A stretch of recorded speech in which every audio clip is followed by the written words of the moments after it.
திண்டுக்கல் மாவட்டம் ஒட்டஞ்சத்திரம் அருகே உள்ள குளத்தில் குளிக்கச் சென்ற 2 சிறுவர்கள் நீரில் மூழ்கி உயிரிழந்தனர். ஆளனம்பட்டியில் ரத்தினத்தின் 2 மகன்கள் காணாமல் போன நிலையில் இருவரும் குளத்தில் சடலமாக மிதப்பதை அப்பகுதியில் உள்ளவர்கள் பார்த்து காவல்துறைக்கு தகவல் தெரிவித்தனர். இதைத் தொடர்ந்து உடல்களை மீட்டு விசாரணை மேற்கொண்டதில் ரத்தினத்தின் மகன்களான 13 வயது வேல்முருகன், 7 வயது லோகேஸ்வரன் ஆகியோர் குளத்தில் விளையாடிக் கொண்டிருந்த போது நீரில் மூழ்கி உயிரிழந்தது தெரியவந்தது. இந்த சம்பவம் ஒட்டஞ்சத்திரம் பகுதியில் பெரும் சோகத்தை ஏற்படுத்தியது.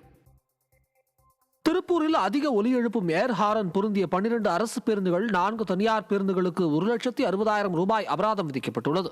திருப்பூர் புதிய பேருந்து நிலையத்தில் திருப்பூர் வடக்கு மற்றும் தெற்கு வட்டார போக்குவரத்து அலுவலர்கள், 7 மோட்டார் வாகன ஆய்வாளர்கள், போக்குவரத்து காவலர்கள் இணைந்து 41 பேருந்துகளை ஆய்வு செய்தனர். இதில் 12 அரசு பேருந்துகளிலும் 4 தனியார் பேருந்துகள் என மொத்தம் 16 பேருந்துகளில் தடை செய்யப்பட்ட ஏர் ஹாரன்கள் பொருத்தப்பட்டது தெரிந்து ஒவ்வொரு பேருந்துக்கும் ரூபாய் 10,000 வீதம் ரூபாய் 1,60,000 அபராதம் விதிக்கப்பட்டது. மதுரை மாவட்டம் உசிலம்பட்டி அருகே சாலையோர பள்ளத்தில் பேருந்து கவிழ்ந்ததில் 17 பயணிகள் காயமடைந்தனர்.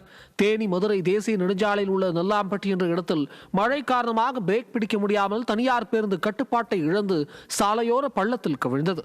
50க்கும் மேற்பட்ட பயணிகள் பேருந்தில் பயணித்ததில் 4 பேருக்கு படுகாயமும் 13 பேருக்கு லேசான காயமும் ஏற்பட்டது.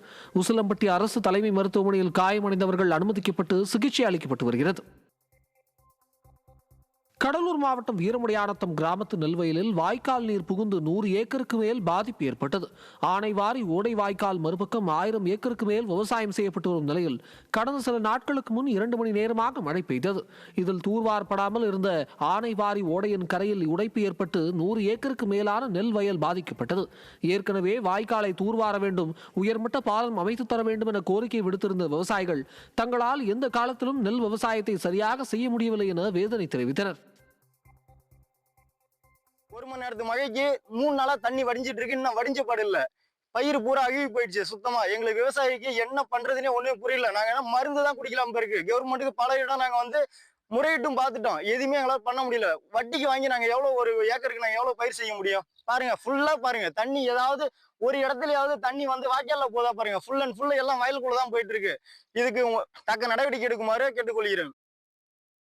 திருப்பூர் மாவட்டம் பல்லடம் வட்டாட்சியர் அலுவலகத்தில் நடைபெற்ற ஜமாபந்தி நிகழ்ச்சியின் போது பயோகேஸ் தயாரிக்கும் நிலையத்திற்கு எதிர்ப்பு தெரிவித்து ஆட்சியரிடம் பொதுமக்கள் மனு அளித்தனர். மாணிக்காபுரத்தில் உள்ள 8 ஏக்கர் நிலத்தில் பொதுமக்களுக்கு பட்டா வழங்க கோரி மனு அளிக்கப்பட்டிருக்கும் நிலையில் திருப்பூர் மாநகராட்சி சார்பில் பயோகேஸ் தயாரிக்கும் நிலையம் அமைப்பதற்கான பணிகள் நடைபெற்று வருகிறது. இதனை கைவிட வலியுறுத்தி ஆட்சியரிடம் மனு அளித்த பொதுமக்கள் நடவடிக்கை இல்லையெனில் வட்டாட்சியர் அலுவலகத்தில் குடியேறும் போராட்டம் நடத்துவோம் என எச்சரித்தனர். தூத்துக்குடி மாவட்டம் கோவில்பட்டி அருகே நாளாட்டின் புதூரில் உள்ள அங்கன்வாடி மையம் குழந்தைகள் அருகில் உள்ள குளத்தில் இருந்து வரும் கழிவுநீர் துர்நாற்றத்தால் உடல் நலம் பாதிப்பதாக புகார் எழுந்துள்ளது. நாளாட்டின் புதூர் பகுதியில் உள்ள கழிவுநீர் அனைத்தும் குளத்தில் கலப்பதால் அதிக துர்நாற்றம் வீசுவதால் குழந்தைகள் உடல்நலம் பாதித்ததோடு சில குழந்தைகள் சுவாசிக்க முடியாமல் திணறும் நிலையிலும் உள்ளனர். இதனால் குழந்தைகளுக்கு நோய் பரவும் அபாயம் உள்ளதை தடுக்க உடனே நடவடிக்கை எடுக்க வேண்டும் என பொதுமக்கள் வலியுறுத்தினர். இந்த பள்ளிக்கு அருகிலேயே ஒரு குளம் இருக்குது. இந்த குளத்தில் எங்கள் நாலாட்டின்புத்தூரில் அனைத்து கழிவுநீரும் அங்கே தான் சேர்கிறது. அதனால் அதிகமான துர்நாற்றம் வீசுது. அந்த பள்ளிக்கு உள்ளே இருக்கிற குழந்தைகள் சுவாசிக்க கூட முடியலை. அவ்வளோ ஒரு துர்நாற்றம், நோய் ஏற்படக்கூடிய அபாயம் இருக்குது. 3 குழந்தைங்களுக்கு வேறு லூஸ் மோஷன் ஆகிடுச்சு. தமிழக அரசு இதை நடவடிக்கை எடுத்து இதுக்கு உடனடியாக நிரந்தர தீர்வு எடுக்கும்படி கேட்டுக்கொள்கிறோம். தூத்துக்குடி மாவட்டம் கோவில்பட்டி சார் ஆட்சியர் அலுவலகம் முன்பு ரியல் எஸ்டேட் கும்பல் மீது நடவடிக்கை எடுக்க கோரி விவசாயிகள் ஆர்ப்பாட்டத்தில் ஈடுபட்டனர். நிலமற்ற விவசாயிகளுக்கு 2006ஆம் ஆண்டு 2 ஏக்கர் நிலம் தானமாக வழங்கப்பட்டதில் சில விவசாயிகள் மட்டுமே ரியல் எஸ்டேட் புரோக்கர்களின் ஆசை வார்த்தைகளுக்கு அடிபணியாமல் விவசாயம் செய்கின்றனர்.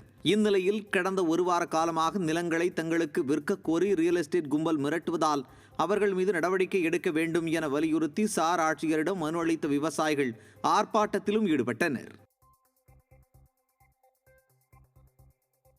நிலங்கள் வச்சுட்டு என்ன செய்ய போறீங்க, அந்த நிலங்கள் எங்களுக்கு கொடுங்கன்னு சொல்லிட்டு வெளியில் பத்திரம் போட்டு அவங்களாம் தாலுகா ஆஃபீஸில் போய் அவங்க பட்டா மாற்றிட்டாங்க. சில விவசாயிகள் இன்றைக்கு வரைக்கும் விவசாயம் பண்ணிட்டு இருக்காங்க. அந்த விவசாயிகள்ட்டையும் இப்போ வந்து 10 நாளாக வந்து உள்ளே போய் சர்வே பண்ணுறோன்னு சொல்லிட்டு அந்த விவசாயிகள்ட்ட வந்து பவுண்டரி அவங்களாம் மாற்றிட்டு இப்போ அந்த நிலங்களை வந்து எங்களுக்கு கொடுங்க, இல்லைன்னா நாங்கள் தாலுவாசல் சொல்லி உங்களுக்கு பட்டாவை மாற்றி கேன்சல் பண்ணிடுவோம். பலபடி அந்த நிலங்களை வந்து வேறு ஆள் கொடுத்து நாங்கள் வாங்கிடுவோம். அதனால் வந்து நீங்கள் வெளியில் சொல்லாமல் எங்களுக்கு அந்த நிலத்தை எங்களுக்கு கொடுத்துடணும்னு சொல்லிட்டு மிரட்டுறாங்க. இதனால் விவசாயிகள் கடுமையாக பாதிக்கப்பட்டிருக்காங்க. தருமபுரி மாவட்டம் வே. முத்தம்பட்டி ஊராட்சியில் அடிப்படை வசதியின்றி தவிக்கும் மக்கள் ஆதார் கார்டு, ரேஷன் கார்டு மற்றும் வாக்காளர் அடையாள அட்டை உள்ளிட்ட ஆவணங்களை ஒப்படைக்கப் போவதாக அறிவித்தனர். வே. முத்தம்பட்டி ஊராட்சிக்கு உட்பட்ட கிட்டம்பட்டி தண்டா கிராமத்தினர் தார் சாலை வசதியின்றி கரடுமுரடான மண் சாலையை பயன்படுத்தி வருகின்றனர். இதனால் பள்ளி, கல்லூரி செல்லும் மாணவர்களும் கூலி வேலைக்கு செல்வோரும் கடும் அவதியடைந்து வருகின்றனர். இதுகுறித்து புகார் அளித்தும் நடவடிக்கை எடுக்காததால் தங்களுக்கு வழங்கிய அரசு ஆவணங்களை ஆட்சியரிடம் ஒப்படைக்கப் போவதாக விரக்தியுடன் தெரிவித்தனர். பூச்சிப்புழுலாம் நிறைய இருக்குது. போகிற வழியில் பயமாக இருக்குது. தனியாக தான் போகிறோம். நிறைய பேர் பசங்களாம் வராங்க. அந்த ஸ்கூலில் நிறையா போகிறனால பஸ் வசதியும் இல்லை. நடந்து தான் போகிறோம். லேட்டாக போகிறனால எங்களால் ஒழுங்காக கவனிக்க முடியல. டயர்டாக இருக்குது. அதனால் இங்கே ரோடு போட்டுத்தாங்க.